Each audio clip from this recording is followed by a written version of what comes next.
Hoje temos aqui uma convidada muito especial que vai falar sobre esse novo momento na carreira. Dai, seja muito bem-vinda ao clube do nosso podcast Pouquinho. É um prazer ter você aqui com a gente. Prazer é todo meu, muito obrigada. Pode falar. Muito obrigada pelo espaço. Meu fone tá dando um monte de delay aqui. Desculpa a confusão, mas eu tô muito feliz aqui de estar aqui. Obrigada pelo espaço.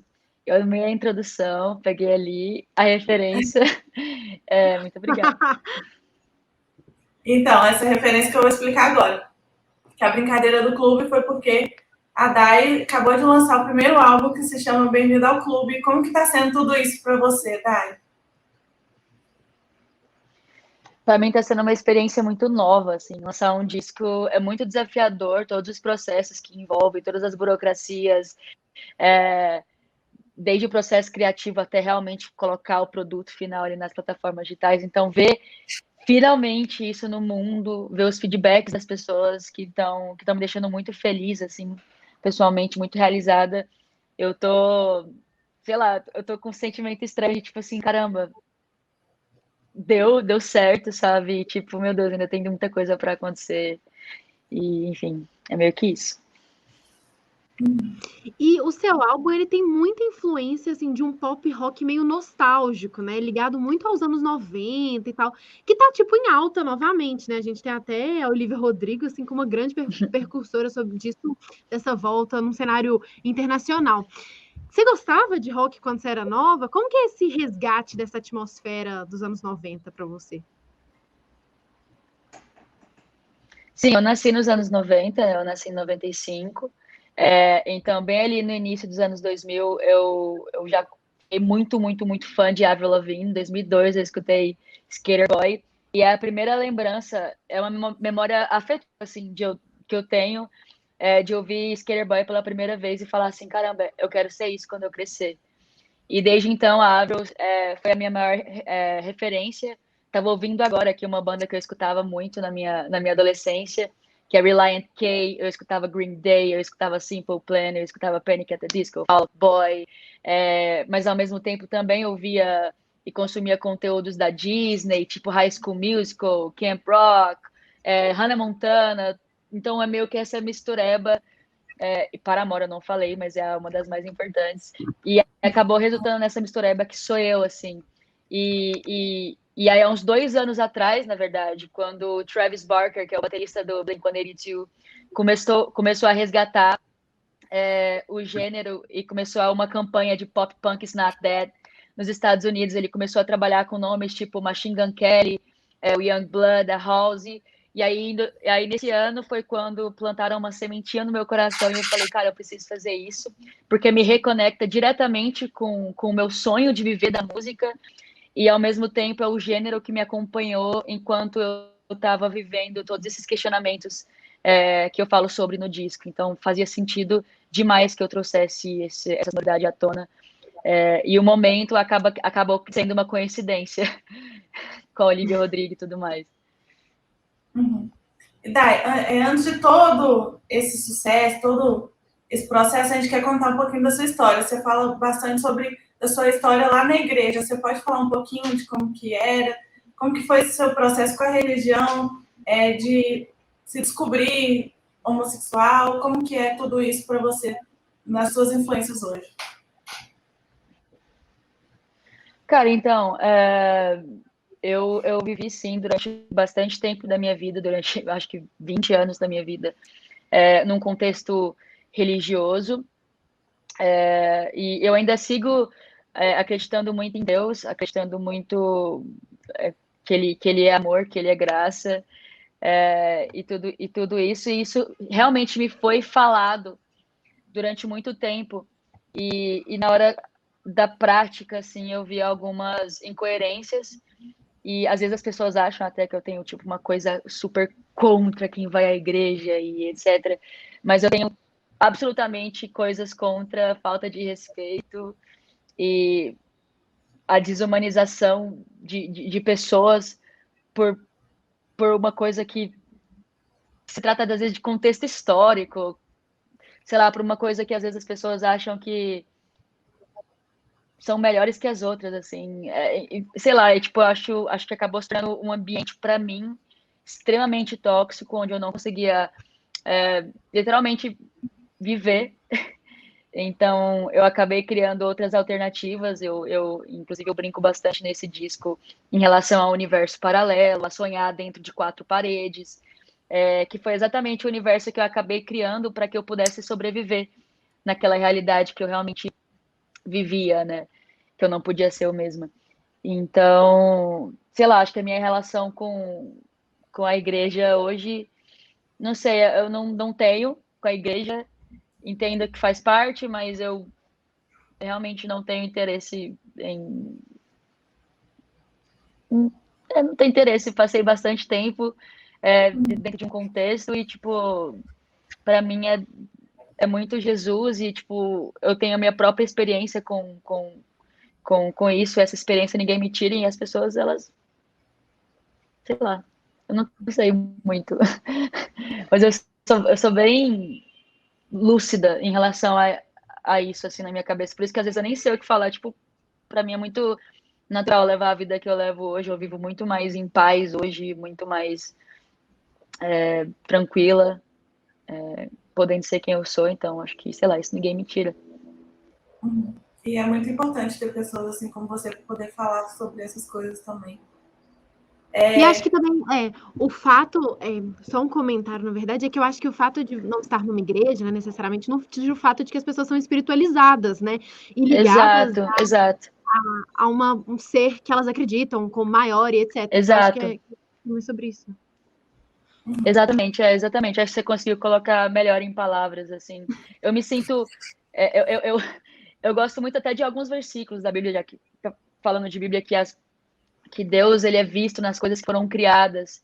Ele também é visto nas pessoas, ele também é visto.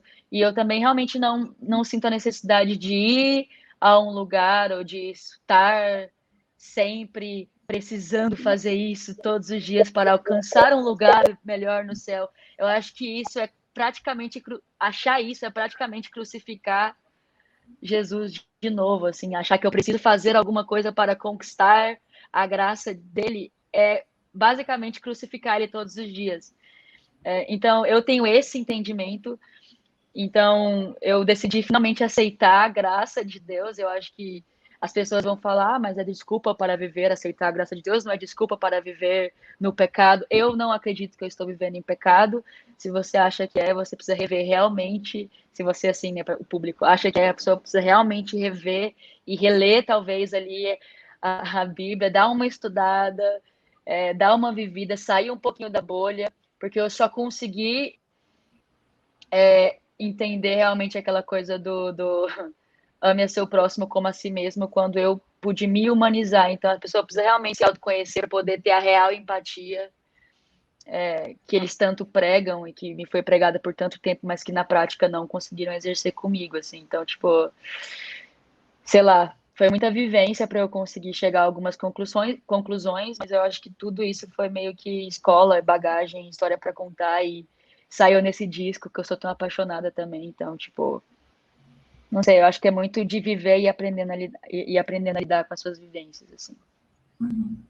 E mais tarde, ainda nesse processo de se descobrir, você começou a postar cover de Fifth Harmony, que, por sinal, eu também amo. E, inclusive, as meninas postaram seu cover também. Conta um pouquinho dessa história toda aí. Cara, nossa, essa fase da minha vida, eu já era mais velha, estava perto dos 20, se eu não me engano. E Fifth Harmony foi muito essencial, porque foi bem no momento ali que eu tava querendo, né, dar uns beijinhos e tal, querendo, né? Só que eu já entendia toda a minha relação e atração com mulher e sabia que eu não podia me expressar. E quando eu entrei ali no fandom de Fifth Harmony, eu vi que era uma coisa completamente falada e, e normalizada, o que no meu ambiente, no meu contexto era endemonizada. E ali eu falei, caramba, peraí, aqui é mais confortável, né? Parece. Que se eu quiser falar sobre, aqui se eu quiser ser, não vão me julgar e tipo, e tá tudo bem. Só que eu ainda falava que eu era hétero, era toda uma questão. Isso em 2013 ainda, 2013, 2014, olha que loucura. E aí, quando eu finalmente me senti confortável, muito louco que no ambiente de Fifth Harmony, do fandom de Fifth Harmony, eu me senti confortável para ser eu mesma. E, consequentemente, me influenciou muito nos meus sonhos. Então, eu comecei, por gostar tanto delas e me identificar tanto e me sentir tão segura naquele ambiente, eu comecei a postar cover. A minha motivação para sonhar eram elas. Então, tipo, eu postava, elas lançavam uma música, eu postava um cover imediatamente. Elas postavam a prévia da música, eu fazia cover da prévia da música. E isso em todos os lançamentos, assim, acabou que criou uma corrente, né, de fãs ali que se conhecem, acabaram me conhecendo nessa época por serem fãs delas também.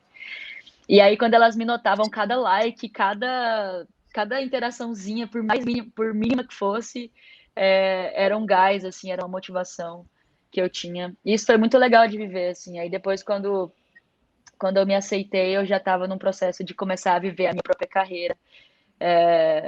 E, sei lá, muito mágico lembrar disso, assim. E aí veio 2017, o The Voice, você foi finalista no time do Lulu.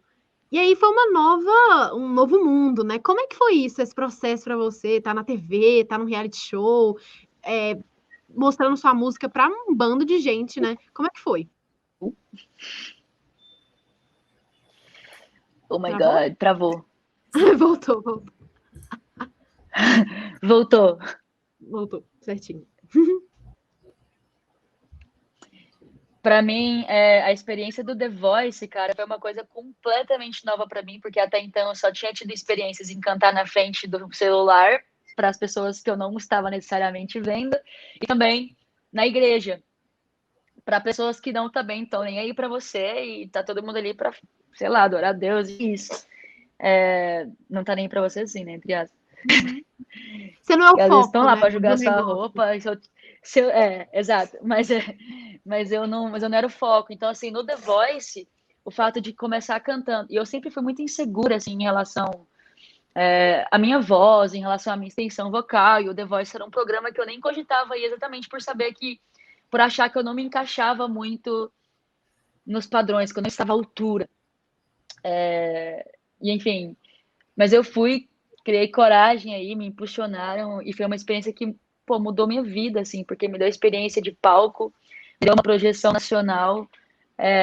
Conheci um cara que as palavras que falou para mim, assim, reverberam até hoje, faz muito sentido, que é o Lulu Santos. E sei lá, foi muita flor da pele, assim, sabe? Cada apresentação. Eu falo que essa experiência foi a prova de que às vezes a gente tem que ir com medo mesmo. E não tinha uma apresentação que eu ia sem medo. Todas as apresentações eu tava, tipo assim, aterrorizada. Parecia que eu tava prestes a pular de um precipício em queda livre, assim. Era muito maluco a sensação que eu tinha. Mas ao mesmo tempo não tinha muito o que fazer, porque eu precisava daquilo, era o meu sonho. Mas, sei lá, sei lá, quando eu lembro do The Voice, eu me acho corajosa, assim, por ter enfrentado. Mas teve vários sentimentos, assim, que às vezes nem é tão bom de reviver. Mas serviu muito para minha construção artística, assim, e até emocional para lidar com algumas coisas. E como que foi o pós-The Voice? Sua carreira deu um upgrade? Como que foi? Deu sim, a gente, pô, graças a Deus, de alguma forma, algumas pessoas ficaram encantadas, que me conheceram no The Voice, e antes do The Voice eu também já tinha um canal no YouTube que tava... antes do The Voice eu tinha um canal no YouTube que estava começando a dar super certo. E aí depois do The Voice eu continuei postando os meus covers, mas já conversando com gravadora para assinar finalmente um contrato ali, para ter um pouquinho mais de investimento, um pouquinho mais de projeção. E foi assim, daí a partir daí que eu consegui começar a lançar os meus singles e fui lançando até chegar aqui. Mas eu vou esperar vocês fazerem a timeline. Porque nessa época também você lançou um EP com o seu nome e você sentia que você estava conseguindo alcançar esse sonho e as coisas estavam dando certo, estava encaminhando, assim?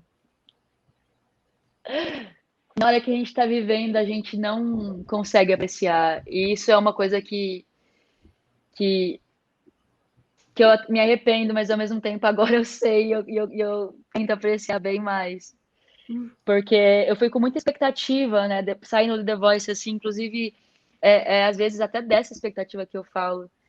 E eu achava que eu ia lançar meu primeiro single e já ia ser o hit do verão. E eu achava que já ia estar com milhões e milhões de seguidores e Grammys e nome na calçada da fama e todo aquele rolê.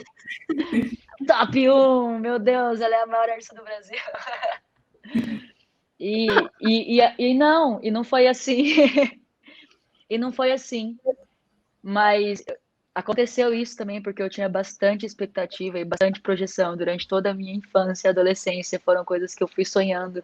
Eu não tinha a vivência do que é realmente estar numa indústria da música, com todo mundo com o mesmo sonho que você, dando o seu melhor para fazer acontecer, alguns com mais oportunidades, outras com menos, mas todo mundo dando o seu melhor com o que tem nas mãos, sabe? E até eu entender isso, eu precisei fazer esse disco. Então, assim, sei lá. Na hora que eu tava vivendo, eu achava que tava dando tudo errado. Hoje eu vejo que não, tava tudo bem lindamente certo e tava tudo como tinha que ser. E você também chegou a compor várias músicas de sucesso de outros artistas, né? Como do Vitão com a Anitta, Complicado, tem Não Perco Meu Tempo, tem essa agora do álbum novo da Luísa. Como que é esse processo de composição para você? De onde vem tantas inspirações assim? Cara, eu acho tão incrível isso, porque até uns anos atrás eu não sabia nem compor em português. Eu compunha, mas eu não achava muito bom, assim, as minhas composições. Mas aí eu conheci o Vitor, que todo mundo conhece como Vitão, e ele tinha bastante referência brasileira para escrever, e as minhas referências eram majoritariamente gringas, assim. Então, foi uma escola para mim, assim. Eu aprendi a falar das minhas vivências de uma forma que eu gostasse, de uma forma que eu me identificasse. E isso foi muito legal. E aí acabou de estar no lugar certo, na hora certa, com as pessoas certas. E me foi dada várias oportunidades, que eu me sinto muito privilegiada de participar de um camping global, com vários compositores incríveis, assim. E no meu primeiro camping, a música já vai para a Anitta. Aí eu já fiquei empolgada. Eu falei, gente do céu, o que está acontecendo? Mas antes disso, numa resenha com amigos, eu já tinha escrito uma música, assim, tipo, vou escrever aqui com meus amigos. E foi para Clau, que eu também não esperava. E eu comecei a falar, gente, esse negócio é interessante. E aí foi acontecendo. Aí entrou para Ruge, coisa que eu também nunca esperava. E aí, essa música com o Vitão, do Vitão com a Anitta, a gente escreveu no estúdio. E eu lembro que eu e o Vitão falou, não, essa música vai ser minha. Ele falou, não, vai ser minha. Daí no final da conta ele falou, não, mano, pode gravar.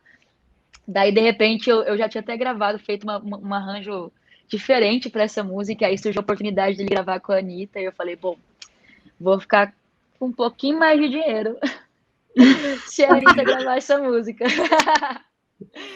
E aí eu falei, cara, que da hora. E acabou, e tipo, uma felicidade muito grande fazer parte desse acontecimento também, que é o álbum da Luísa, que foi outra coisa que aconteceu super orgânica, assim. Eu nem sei te dizer como. A gente tem música desse disco que a gente escreveu, acho que em 2019, assim, eu nem sei. Então, foram coisas que meio acontecendo por estar no lugar certo, na hora certa e com as oportunidades que não davam para ser desperdiçadas, assim. E acabou que foi bom para eu aperfeiçoar a minha caneta e agora, sei lá, eu acho muito legal poder fazer músicas tipo 2000 e músicas como Clube dos Sonhos Frustrados. Eu acho muito legal essa versatilidade. Você falou um pouquinho antes sobre quando foi o processo, né, da época que você estava lançando o seu EP e como que na época você não estava entendendo direito aquilo ali, aquele movimento todo para você, né? E aí, você lançou em 2018 e lançou agora esse álbum em 2021. 3 anos se passaram entre um e outro. E quais foram os passos que você deu para amadurecer a ideia do álbum e o crescimento não só das músicas, da composição e etc., mas pessoal também? Cara, eu acho que é literalmente o tal do viver e aprender. Foi basicamente assim que eu lidei. As coisas iam acontecendo e a gente falou, pô. E na verdade, eu acredito que eu até demorei para lidar, né? Foram coisas que a gente vai deixando passar e a gente vai deixando acumular. E chega uma hora que às vezes fica até físico de de tanto que você acumulou, de tanta coisa que você foi deixando passar, ou passando por cima, sem lidar, sem entender o que o momento estava fazendo realmente com você. Então, o período de pandemia foi muito olhando da perspectiva pessoal e meramente assim emocional, por estar num contexto isolado na minha casa, sem shows, somando as frustrações passadas com essa frustração de estar vivendo isso, as coisas foram ficando muito à flor da pele, assim. E foi aí que eu consegui ter tempo para olhar para mim e entender o que todas aquelas frustrações, todas aquelas expectativas que eu botei, e todas aquelas frustrações, o que elas fizeram comigo, como isso me deixou, e lidar com isso, sabe? Não falar, tipo assim, isso tinha que acontecer porque foi o melhor. Não, tipo, isso aconteceu e não tem o que fazer. Não significa que foi bom. Às vezes eu tenho que admitir, não, isso realmente aconteceu, foi ruim, mas isso me deixou essa marca. E eu sabendo da onde vem essa marca, como que isso me aconteceu, eu consigo talvez evitar que outras delas se repitam, né? Então foi meio que um processo durante toda essa pandemia, na criação desse disco, revivendo frustrações antigas da minha adolescência, do meu crescimento, do meu amadurecimento enquanto pessoa, e vivendo essas novas. Foi tudo muito intenso, mas acho que o disco serviu muito como uma terapia e acaba que quando o sentimento fica muito à flor da pele, isso é o meu impulso para a criatividade, esse é o meu gás para a criatividade. Então, eu sempre lidei com as minhas questões fazendo arte, fazendo música, então não foi diferente. Acho que esse é um conselho Foi quando muito eu bom, consegui né? colocar no papel, assim. Eu acho que esse é um conselho muito bom, inclusive para todo mundo, né? Você expressa, revive naqueles momentos que você passou através da música, mas eu acho que revisitar, até mesmo para evitar um novo sofrimento, é um conselho que vale para todo mundo de formas diferentes, Exato, né? porque a gente fica sempre escondendo e colocando em gavetas, assim, e não se fala mais nisso, não. Aquele Deixa elefante passar. branco. Exato, só que isso acumula muita coisa e quando você vai ver, está tudo desorganizado, você precisa se organizar. Então, eu aos 25, dos 24 para os 25, cheguei nesse momento de entender o que estava acontecendo, o que aconteceu comigo em toda a minha vida, durante toda a minha vida, coisas que eu decidi apagar da minha memória, esquecer. Eu tive que relembrar e falar, não, peraí, isso aqui realmente aconteceu. E tem uma frase que mudou minha vida durante esse processo, que é uma frase que todo mundo já ouviu, uma frase super clichê, e que às vezes as pessoas levam até para o lado mais debochado e prepotente, arrogante, mas é a frase, aceita que dói menos.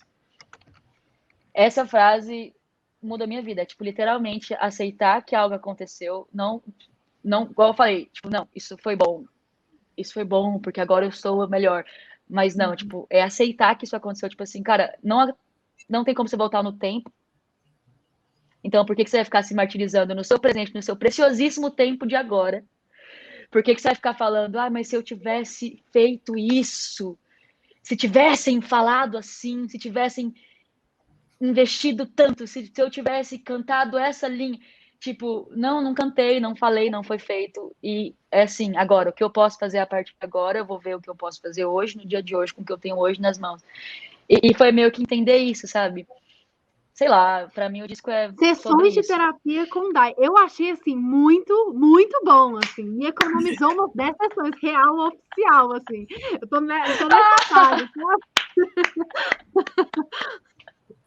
Verdade. Mas é literalmente porque a gente acaba fazendo o que a gente quando a gente faz isso, e quando eu entendi isso, e faz muito pouco tempo, eu consegui entender isso com ontem, praticamente, há uns 3 meses, entender na prática mesmo, entender e colocar realmente na prática. Esses dias. Tipo, é muito louco, porque a gente perde muito, muito, muito tempo da coisa que a gente acaba fazendo o que a gente mais teme, que é não viver. Tudo que a gente mais quer na vida é viver. Todo ser humano que mais quer viver. E quando a gente acha que a gente não está vivendo, a gente entra em pânico, e está todo mundo vivendo isso nesse momento, num contexto pandêmico. Está todo mundo vivendo isso. Então, quando a gente é privado da coisa que a gente nasceu para fazer, que é viver, a gente entra em crise, em surto. E assim, a gente tem que lidar com isso de alguma forma. Agora, eu preciso entender o que esse momento está fazendo comigo, e eu preciso entender o que eu posso fazer para isso nunca mais acontecer. Não é tipo assim, aceitar, nossa, a pandemia foi um momento de aprendizado espiritual, nossa, realmente agora. Não, agora, beleza, eu vou falar isso para as pessoas, porque eu quero que as pessoas também evoluam e não elejam uma pessoa como essa, por exemplo, para que a gente nunca mais tenha que viver um momento de frustração tão grande quanto esse. Então, são várias coisas que envolvem, às vezes deixar a gente falar e realmente vai para a sessão de terapia. Mas eu realmente me expressei com esse disco, dessa forma, com a minha arte, e meu objetivo é total inspirar as pessoas para se expressarem também, porque quando a gente se expressa, quando a gente se encontra dessa forma, é libertador, e quando a gente consegue se entender, finalmente, aceitar nossas experiências, como elas foram, que elas doeram, que elas deixaram marcas, a gente consegue finalmente ter aquela real empatia, sabe, de entender o outro também. E aí que a gente consegue amar o próximo como a si mesmo. Porque a gente não tira tempo para avaliar as nossas experiências e o que fez com a gente. A gente está sempre falando das experiências dos outros. Olha o que essa pessoa fez. E aí às vezes acha que está arrasando, sendo super empático.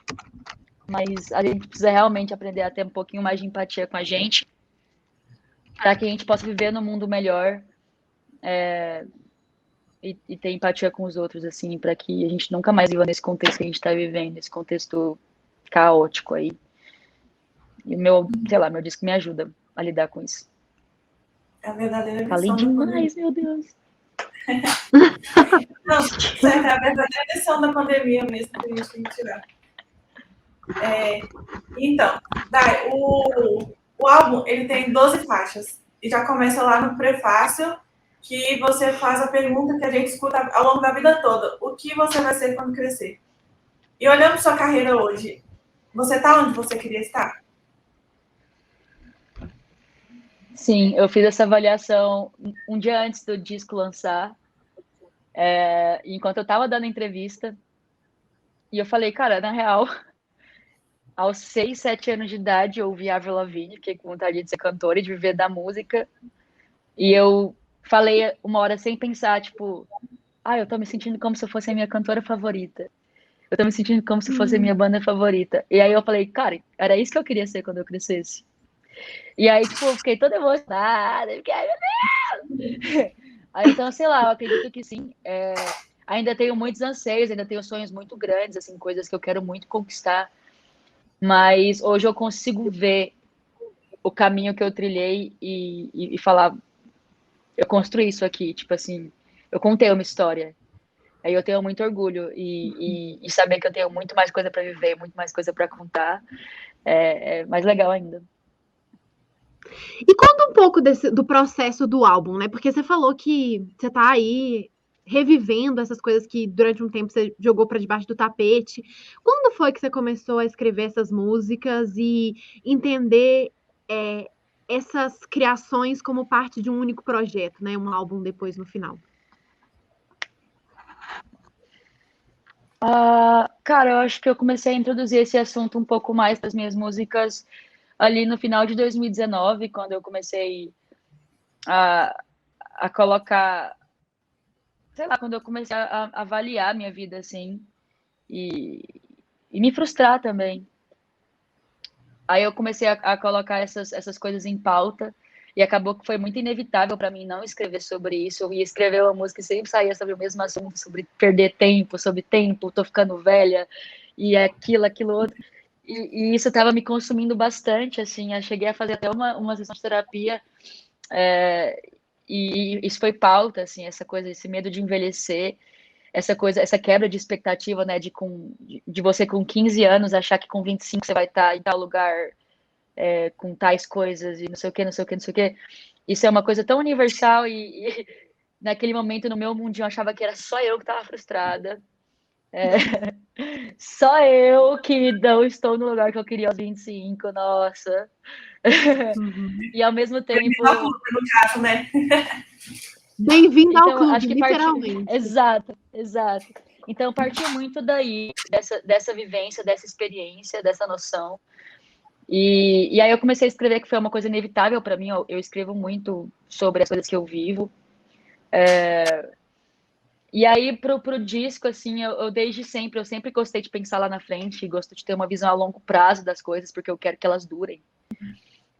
Então, sei lá, eu há 2 anos atrás falei, pô, eu quero introduzir essa sonoridade pro meu disco, porque é uma sonoridade que conversa diretamente com o meu sonho, com a vontade que eu tinha de fazer música, e ao mesmo tempo que eu estava precisando dessa motivação, porque eu estava frustrada, exatamente com a coisa que eu mais queria, e eu estava vivendo a coisa que eu mais queria e não conseguia ver por estar frustrada, porque não estava do jeito que eu queria, do jeito que eu imaginava. Ah, e aí foi muito natural escrever sobre isso, e a sonoridade era a que precisava ser, por uma questão quase de memória afetiva mesmo. E para colocar no disco, eu tinha noção de que eu tenho para mim que a culpa é do meu signo, meu EP, que foi lançado ano passado, em 2020, é como se fosse um pós do disco. Então, o disco funciona como uma espécie de prelúdio pro A Culpa é do Meu Signo. Que é muito legal de revisitar depois, que é tipo, porque na Culpa é do Meu Signo eu tô contando uma história de amadurecimento de uma pessoa ali aprendendo a viver a vida, e no A Culpa é do Meu Signo eu já tô falando como eu sou e como isso me deixou, e como todas essas vivências me deixaram. E sei lá, é meio que montar um quebra-cabeça, assim, foi bem legal de fazer, mas ao mesmo tempo foi um quebra-cabeça montado, criado em real time, assim. E foi massa de fazer, foi criativamente falando, assim, foi bem gostoso. E também tem uma parceria no álbum com o Lucas Silveira, que é do Fresno.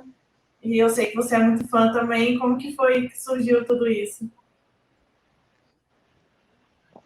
Cara, é uma honra sem tamanho ter o Lucas no meu disco. Aquela validação, aquele respaldo que o disco precisava. E para mim é muito legal ter ele. Ele é um gênio. É a única música do disco que é produzida por outros produtores, que é no caso o Lucas.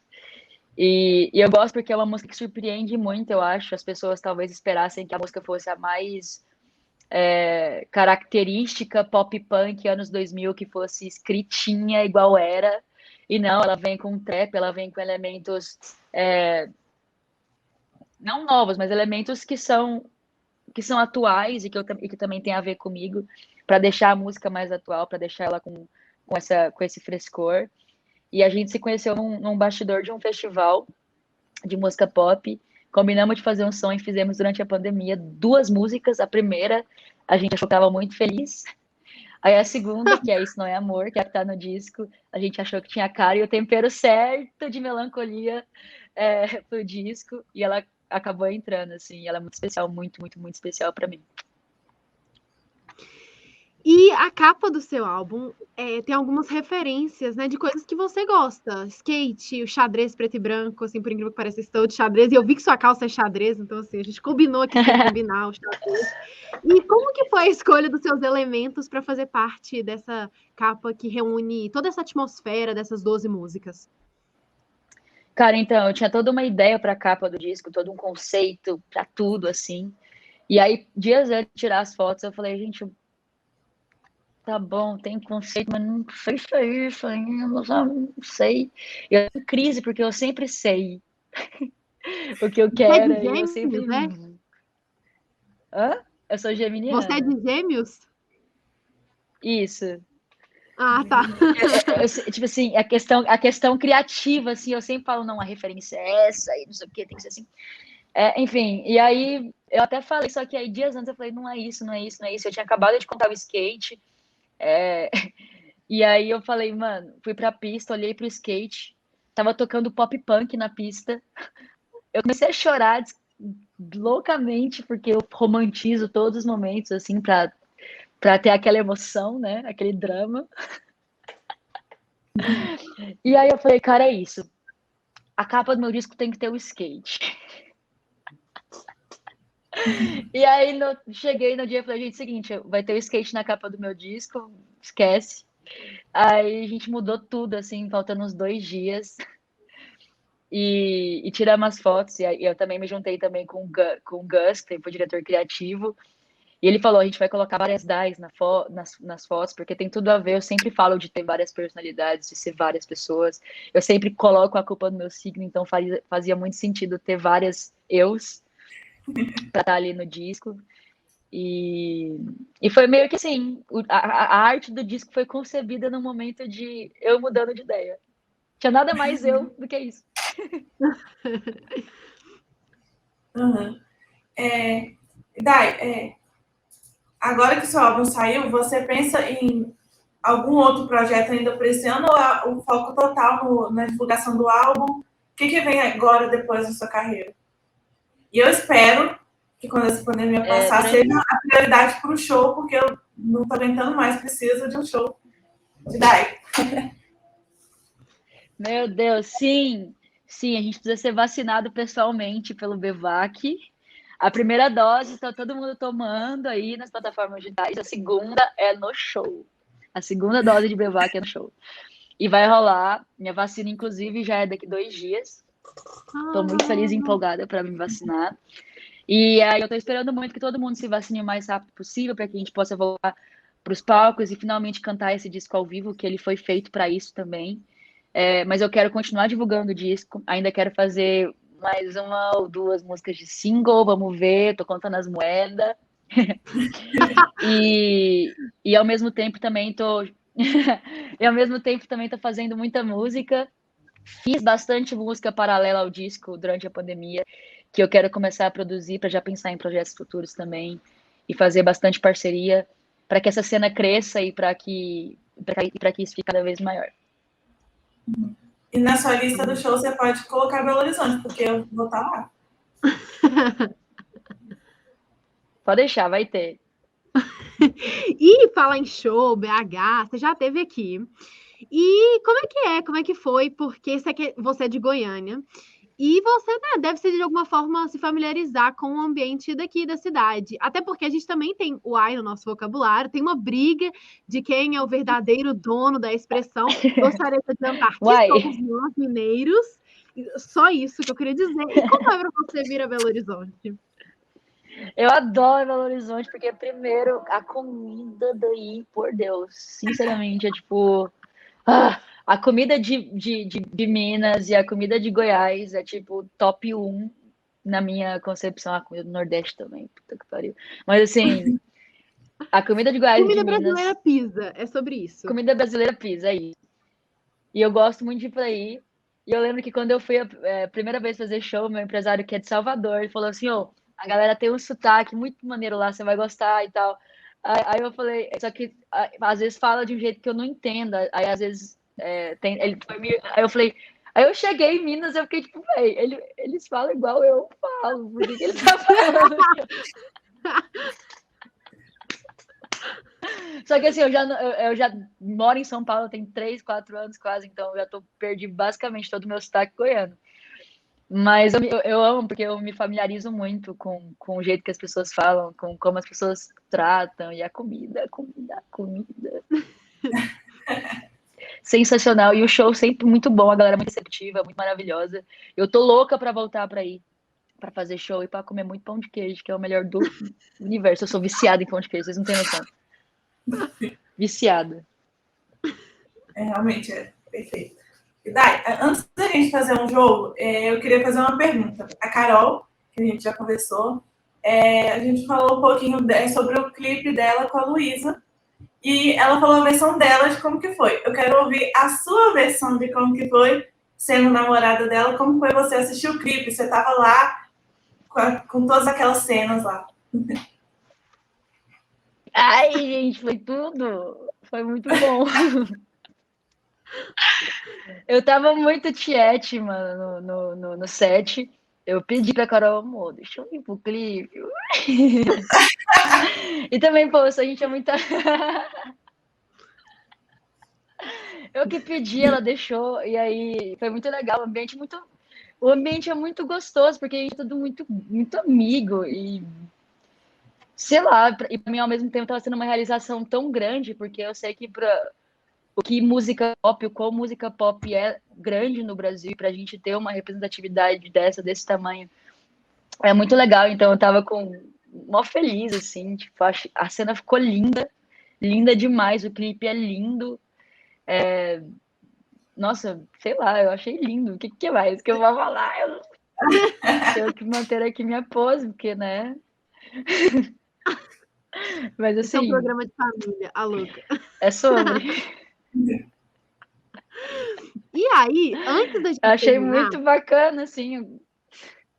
vou contar. O delay é a melhor parte, né? Que a gente já tá assim e ainda tá lá no último. E aí, antes da gente terminar, a gente só vai Muito fazer um bom. joguinho para poder passar um pouquinho mais tempo com você. É uma coisa bem simples, que a gente vai falar uma palavra e você responde a primeira coisa que você pensar na sua cabeça. Pode ser mais de uma palavra, mas é a primeira coisa que você pensar. Ai, que perigoso, vai. Vai, Nath. Um sonho.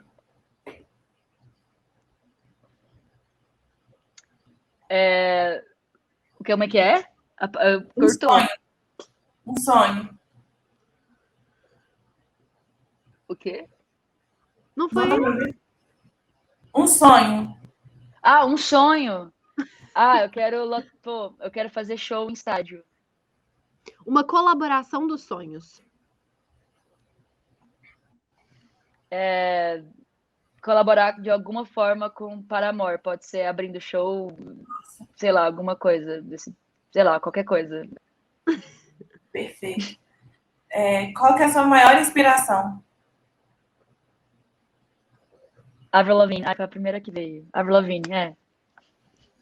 Se você pudesse mudar uma coisa no mundo inteiro, o que seria? Se eu pudesse mudar alguma coisa aonde? No mundo inteiro, o que seria? O Bolsonaro. E se você pudesse estar em qualquer lugar do mundo, onde que seria agora? Tá cortando, não acredito, na hora do jogo. Fica parecendo que eu tô roubando, mas eu juro que tá cortando. Tá dando pra ouvir? Tá certinho? Fala de novo. Eu até vim mais Vai, perto Nath. do roteador. Se você pudesse estar em qualquer lugar no mundo, onde seria? Alô? Ih, travou. Você travou. Voltou já. Meu Deus, Voltou, alô, voltou. som. Ih, ela não tá Cadê? saindo. Andando Tá pela cidade. ouvindo? Você tá conseguindo ouvir a gente? Eu tô procurando o melhor sinal pra. Sim, eu tô procurando o melhor sinal pra ouvir vocês direito, melhor. Tá, então vou repetir. Se você pudesse estar em qualquer lugar no mundo, onde seria? Maldivas? Sei lá. Pode Qual ser. música? Tá, ó, quem não queria, né, não? Qual música você gostaria de ter composto? Velha infância. Uma série. Velha infância. Dark. Um filme. Brilhante de uma mente sem lembrança. E uma música que tá no seu repeat ultimamente. Efeito colateral da Dai. Se você não fosse cantora, qual outra profissão você teria seguido? Publicitária. Seria publicitária. Você chegou a fazer um semestre, não foi? Eu nem cheguei a terminar o semestre, eu acho, mas sim. Inclusive, eu acho que eu nunca nem tranquei. Meu Deus, eu acho que eu preciso trancar essa faculdade. Muito bom. Dai, foi isso. Muito obrigada por participar aqui do podcast com a gente. Foi muito legal ter você aqui. Eu que agradeço. Desculpa ter falado tanto. Eu sou geminiana, falo bastante. Mas ainda bem que a gente está no podcast, então dá para falar mesmo. Então, obrigada pelo espaço. Desculpa aí o delay. Foi engraçado. Acho que produzimos conteúdos engraçados com esse delay. Então, muito obrigada. E escutem bastante Bem-vindo ao Clube. Escutem muito. Sim, com certeza. Obrigada. Beijo. Um beijo.